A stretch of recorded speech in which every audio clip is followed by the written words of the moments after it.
Okay, welcome to Shuck Club. Probably, of all the seafood out there, these guys in front of me, I don't know. I can't say they're my absolute favourite, but I do love freshly shucked shellfish.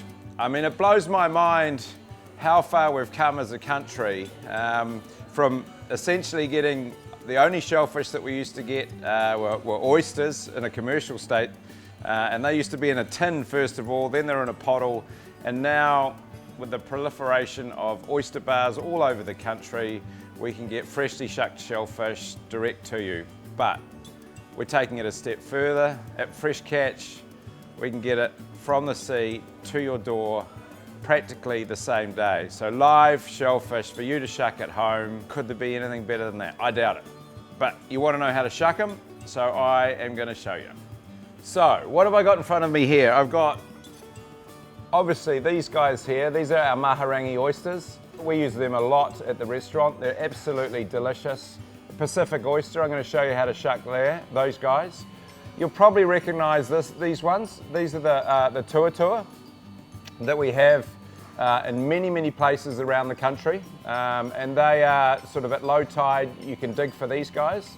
Now maybe you'll recognize these shells here, which is the diamond clam, and these big guys are the trough clam or storm clam. A couple of names for these guys. You may have only seen the shells washed up in the beach because these guys are a little bit deeper. They're out in the intertidal zone. But all these clams come from my wonderful friends at Cloudy Bay Clams, and that's Isaac and his father, their whole family. They've been for generations working out how to harvest these beautiful, sustainable wild clams from the surf zone, and it's been a remarkable story. But all of these are just simply amazing, shucked and eaten raw. So, to shucking, don't be intimidated. It's like filleting fish, it's like anything, it's like learning to ride a bike. You just have to start, and you just start off slowly. It's about repetition, and eventually you just get better and better and better at it. I absolutely adore shucking. You'll see me at the raw bar at Depot when I'm working at night. That's my favourite spot in the kitchen, shucking oysters or shucking clams. So really it is pretty simple, and I'm just going to show you how to do it. We're going to start with oysters. Oysters, I mean, the thing is they're all live, the ones that are coming to you, so they have a top of the shell or a lid of the shell and the bottom of the shell.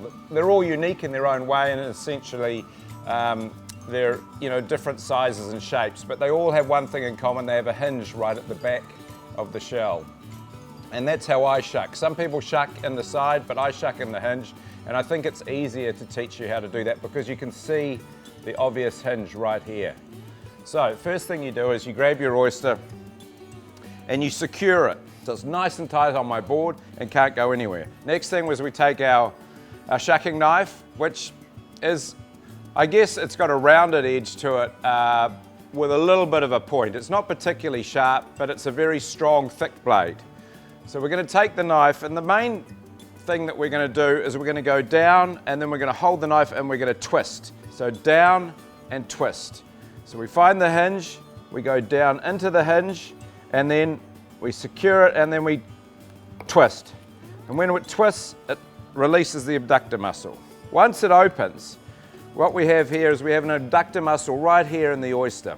So we need to run our knife along the top of the shell to release the top of the shell like that.